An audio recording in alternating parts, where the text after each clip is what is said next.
Hello friends, जैसा कि आप थंबनेल से देख पा रहे हैं, आज इस वीडियो के अंदर हम बात करेंगे क्या आप फाइनेंशियल ईयर 21-22 या फिर मैं बात करूं असेसमेंट ईयर 22-23 के लिए 31 दिसंबर 2022 के बाद भी अपने इनकम टैक्स की रिटर्न को फाइल कर पाएंगे। तो इसी वीडियो के अंदर दोस्तों हम यही जानने की कोशिश करेंगे। तो चलिए डिटेल में हम अपनी वीडियो को एक बार देख लेते हैं। तो सबसे पहले तो मैं बात करूं, जैसा कि आप जानते ही होंगे, जो भी आपकी ITR फाइल होती है हर साल, जिसको हम ओरिजिनल रिटर्न बोलते हैं, वो 31 जुलाई 2022 तक फाइल हो जाती है। तो अगर मैं इस साल की बात करूं फाइनेंशियल ईयर 21-22 या मैं बोल सकता हूं असेसमेंट ईयर 22-23, तो असेसमेंट ईयर 22-23 के लिए भी आपको 31 जुलाई 2022 तक का टाइम था जब आप अपनी ओरिजिनल ITR फाइल कर सकते थे अंडर सेक्शन 139 सबसेक्शन 1। पहली सिचुएशन तो ये हो जाती है। अब दूसरी सिचुएशन क्या हो सकती है? सपोज आपने अपनी जो ओरिजिनल ITR है सेक्शन 139 सबसेक्शन 1 के अंदर, जो ये मैं ऊपर बात कर रहा था, ये आपने 31 जुलाई तक फाइल कर चुके हैं। बट अगर आपको लगता है जो आपने ITR फाइल की है इसके अंदर आपने कोई जो इनकम है वो स्किप कर दी है, या फिर जो 80C से लेके 80U तक आप डिडक्शंस क्लेम करते हैं, जो आप इन्वेस्टमेंट करते हैं वो आपने क्लेम नहीं की है, या आपने कोई कैरी फॉरवर्ड करना था लॉस वो नहीं किया है, तो किसी भी तरीके की एरर आपसे कुछ हो गई है, मिस्टेक हो गई है, तो आप उसको सुधार सकते हैं। तो उसके लिए आपको क्या करता है होता है कि एक रिवाइज रिटर्न फाइल करनी पड़ती है। जो आपने ये ओरिजिनल रिटर्न फाइल की थी आप इसको रिवाइज कर सकते हैं अंडर सेक्शन 139 सबसेक्शन 5 के अंदर, और ये भी इसकी भी जो टाइम लिमिट है रिवाइज करने की वो 31 दिसंबर 2022 है। तो दूसरी सिचुएशन ये हो सकती है। अब तीसरी सिचुएशन क्या होती है कि सपोज करें जो आपको ये ITR फाइल करनी थी ओरिजिनल ITR 31 जुलाई तक, ये आपने 31 जुलाई तक ITR फाइल ही नहीं की, इसको आप मिस कर देते हैं। तो उस केस में क्या होता है कि आपको मौका देती है गवर्नमेंट कि आप 31 जुलाई 2022 के बाद और 31 दिसंबर 2022 के बीच में कभी भी ITR फाइल कर सकते हैं।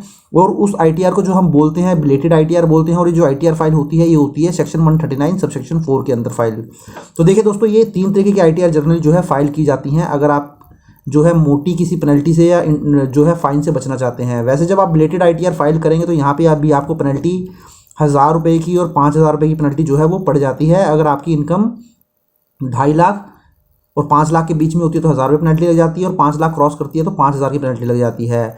बट स्टिल फिर भी यहाँ पर आपको वो पैनल प्रोविज़न नहीं लगते हैं कि आपके ऊपर कोई एडिशनल टैक्स इंपोज कर दिया गया है, आपकी जो है रिटर्न फाइल हो जाती है। बट अब सपोज़ कीजिए आपसे 31 दिसंबर 2022 भी मिस हो जाती है, तो इसके लिए अब हमारे पास क्या ऑप्शन है? क्या 31 दिसंबर के बाद हम कोई इनकम टैक्स की रिटर्न फाइल कर पाएंगे? तो देखिए, अभी इनकम टैक्स आज 28 दिसंबर हो चुकी है, अभी भी आपके पास जो है 3 दिन बच जाते हैं अपनी इनकम टैक्स की रिटर्न फाइल करने के लिए। अगर आपने फाइल नहीं की है तो आप ज़रूर उसको फाइल कर लें। तो अब हम देख लेते हैं क्या हमारे पास कोई ऑप्शन है। तो देखिए दोस्तों, यही मैंने यहाँ बताया है क्या होगा अगर मैं बिलेटेड ITR फाइल नहीं करूँगा सेक्शन 139 सबसेक्शन 4 के अंदर 31 दिसंबर 2022 तक।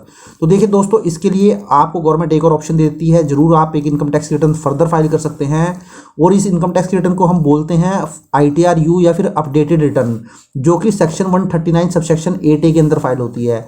देखिए दोस्तों, ये जो सेक्शन है ये इंट्रोड्यूस किया गया था 1 अप्रैल 2022 को, और जिसने कि एक प्रोविज़न दिया था कि आप पिछले 2 सालों की जो रिटर्न है वो फाइल कर सकते हैं। तो यहाँ पर जो प्रोविज़न दिया गया था रिटर्न फाइल करने का, वो दिया गया था फाइनेंशियल ईयर 19-20 की जो ITR है, या मैं बोल सकता हूँ असेसमेंट ईयर 20-21 की जो ITR है वो अगले 2 सालों तक आप फाइल कर सकते हैं। मीन्स 31 मार्च 2023 तक ITR फाइल कर सकते हैं। इसी तरीके से एक ऑप्शन इसने दिया था कि अगर आपकी 20-21 की ITR है तो आप बोल सकते हैं असेसमेंट ईयर 21-22 की जो ITR है वो आप फाइल कर सकते हैं 31 मार्च 2024 तक।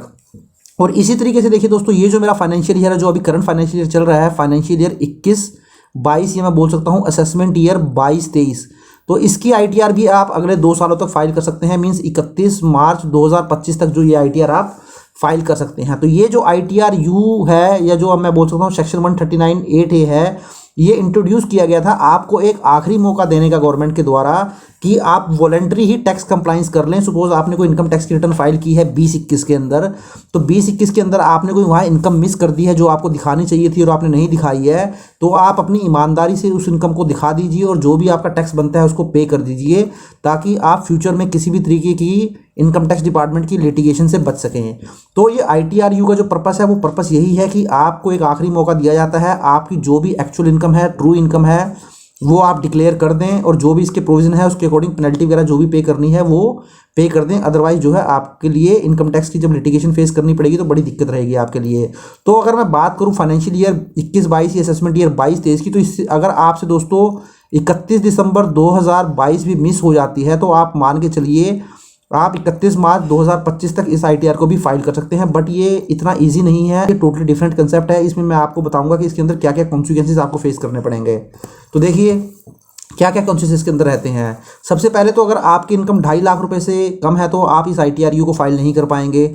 जैसे कि आप सेक्शन 139 सबसेक्शन 1 के अंदर फाइल कर लेते हैं, सेक्शन 139 सबसेक्शन 4 के अंदर कर लेते हैं, सेक्शन 139 सबसेक्शन 5 के अंदर रिवाइज करा लेते हैं इस ITR को। तो यहाँ तो आपकी 2.5 लाख से कम है तब भी आप फाइल कर लेते हैं, बट ITRU फाइल नहीं कर पाएंगे। दूसरा, 2.5 लाख से 5 लाख के बीच में अगर आप इनकम डिक्लेयर करेंगे तो यहाँ आपके ऊपर 1000 रुपये की लेट फी लग जाएगी। वो आपकी 139(4) के अंदर भी लगती है दोस्तों, ये सेम है। बट देखिए अगर आपकी इनकम 5 लाख से ज़्यादा हो जाती है तो वहाँ क्या होगा, तो 5000 की जो पेनल्टी लगती है वो 139 सेक्शन 4 के अंदर जब बिलेटेड रिटर्न फाइल करते थे वहाँ पर भी लगती थी, यहाँ पर भी लग जाएगी। बट यहाँ क्या होगा दोस्तों, आपके ऊपर एडिशनल 25% टैक्स जो है वो और इम्पोज कर दिया जाएगा। अब सपोज करें 31 दिसंबर 2022 ने आपने ITR फाइल करनी थी और आपने फाइल नहीं की। अब आप जो है इस ITR को अगर फाइल करेंगे, अब यहाँ आप अगले 12 महीने तक इसको फाइल अगर करते हैं दोस्तों, तो 12 महीने का मतलब है अगले 12 महीने तक अगर आप इनकम टैक्स 31 दिसंबर 2022 के बाद अगर आप जो असेसमेंट ईयर मैं बोल सकता हूँ 23-24 या अगले 12 महीने तक अगर from the end of the relevant assessment year means आप असेसमेंट ईयर 2023-24 1 अप्रैल 2023 से अगर 31 मार्च 2024 के बीच में ये ITR फाइल करेंगे तो उस केस में जो भी आपकी टैक्स लायबिलिटी होगी उसके ऊपर फर्दर 25% आपको एडिशनल टैक्स पे करना पड़ेगा। तो इसको इस तरीके से समझते हैं। सपोज जब आपने इनकम टैक्स रिटर्न फाइल करी तो आपकी जो टैक्स लायबिलिटी निकल के आई वो आई 50,000 रुपये निकल के। तो अब क्या किया जाएगा, इसके अंदर फर्दर जो है 25% एडिशनल टैक्स लायबिलिटी आपकी और लगा दी जाएगी। मीन्स ये जो 50,000 रुपये आपका टैक्स था इसके ऊपर फर्दर 25% कैलकुलेट कर लिया जाएगा और ये 12,500 टैक्स इसमें और ऐड कर दिया जाएगा और टोटल जो टैक्स आपका हो जाएगा वो हो जाएगा 62,500। और जो लेट फीस है वो तो है ही, और इसके अलावा जो भी इंटरेस्ट होते हैं वो भी लगेगा। तो ये तो होगी जब आप इसको 31 मार्च 2024 तक फाइल कर देंगे, मीन्स असेसमेंट ईयर 2023-24 में। अब सपोज करें आप इसको 2023-24 में भी फाइल नहीं करते हैं, इसको आप असेसमेंट ईयर 2024 और 25 में करते हैं, क्योंकि जो लास्ट डेट है वो इसकी फाइल करने की वो 31 मार्च 2025 है। तो सपोज आप इसको असेसमेंट ईयर 24-25 में करते हैं, मीन्स 1 अप्रैल 2024 से लेके इसको आप 31 मार्च 2025 में अगर फाइल करेंगे तो ये जो पेनल्टी आपकी 25% थी ये बढ़कर जो है वो 50% हो जाएगी। तो यहाँ पर जो आपका 50,000 की टैक्स लायबिलिटी आई थी उसमें फिर जो है फर्दर 50% ऐड हो जाएगा, 25% ऐड नहीं होगा। तो यहाँ पे आपका जो है 12,500 की जगह ये आपका 25,000 रुपये हो जाएगा और जो आपकी टोटल टैक्स लायबिलिटी हो जाएगी वो हो जाएगी आपकी 75,000 रुपये। तो देखिए दोस्तों ये तो जो है आपके ऊपर एक एडिशनल टैक्स आपको पे करना पड़ेगा, इंटरेस्ट पे करना पड़ेगा, जो लेट फीस है वो तो पे करनी ही पड़ेगी। तो ये तो हो गई आपकी पेनल्टी और फाइन की बात। अब ऐसा भी नहीं है कि आप हर तरह की जो ITR है यहाँ पर फाइल कर लेंगे, तो फर्दर और कुछ प्रोविजन हम इसके जान लेते हैं। तो देखिए यहाँ पर जो आपको ITR फाइल करनी पड़ेगी दोस्तों, ये चारों पॉइंट में जो मैंने बताया वो यही बताया है कि यहाँ पर जो आपको ITR फाइल करनी पड़ेगी वहाँ पर आप किसी भी तरीके का लॉस नहीं दिखा पाएंगे, कोई भी ऐसी डिडक्शन नहीं ले पाएंगे जो कि आपकी इनकम टैक्स लायबिलिटी को रिड्यूस कर देती हो, कोई रिफंड क्लेम नहीं कर पाएंगे। तो इसको इस तरीके से समझते हैं। आप रिफंड कैसे क्लेम नहीं कर पाएंगे, सपोज आप का कोई TDS जो है वो डिडक्ट हो रखा था, सपोज करें आपका 15,000 रुपये जो है TDS डिडक्ट हो रखा था, बट आपने 31 दिसंबर 2022 तक जो है अपनी ITR फाइल नहीं करी, तो यहाँ तक तो आप अपनी बिलेटेड ITR फाइल करके जो है इसको क्लेम कर सकते थे, बट आप इसको क्लेम करना भूल गए। तो अब ये अपडेटेड ITR जो है इस TDS का रिफंड क्लेम करने के लिए आप फाइल नहीं कर पाएंगे। तो ये रिफंड क्लेम करने के लिए आप फाइल नहीं कर पाएंगे। दूसरा, अपनी इनकम टैक्स लायबिलिटी को रिड्यूस करने के लिए फाइल नहीं कर पाएंगे, क्योंकि इस ITR को जो है इंट्रोड्यूस किया गया है वो आपकी इनकम टैक्स लायबिलिटी को बढ़ाने के लिए किया गया है, ना कि कम करने के लिए किया गया है।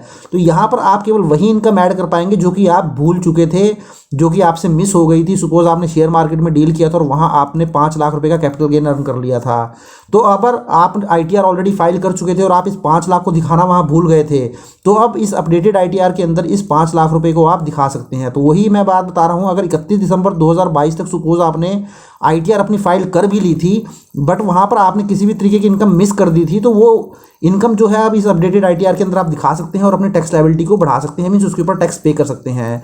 या आपने फाइल नहीं की थी तो जो भी आपकी एक्चुअल इनकम बनती है वो आप इसके अंदर दिखा दीजिए। तो इसी तरीके से दोस्तों आप किसी भी तरीके के लॉस को कैरी फॉरवर्ड नहीं कर सकते।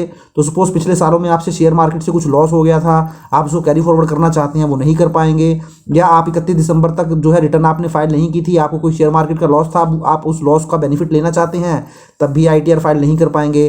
तो कहने का मतलब ये है, जो इसका निचोड़ है वो यही है, ITRU जो है आप फाइल कर पाएंगे केवल जहाँ पर आपकी जो इनकम टैक्स की लायबिलिटी है वो इंक्रीज़ हो रही है, या जो आप किसी भी तरीके का जो है रिफंड क्लेम नहीं कर पाएंगे। तो इन 2 या 3 सिचुएशन के अंदर ही आप दोस्तों ITRU फाइल कर पाएंगे। तो सिंपल सी बात है, आप कोई इनकम मिस कर देते हैं, उस इनकम को दिखा दीजिए और ITRU के अंदर जो भी टैक्स बनता है वो पे कर दीजिए, तो आपको किसी भी तरीके का इनकम टैक्स से नोटिस नहीं आएगा।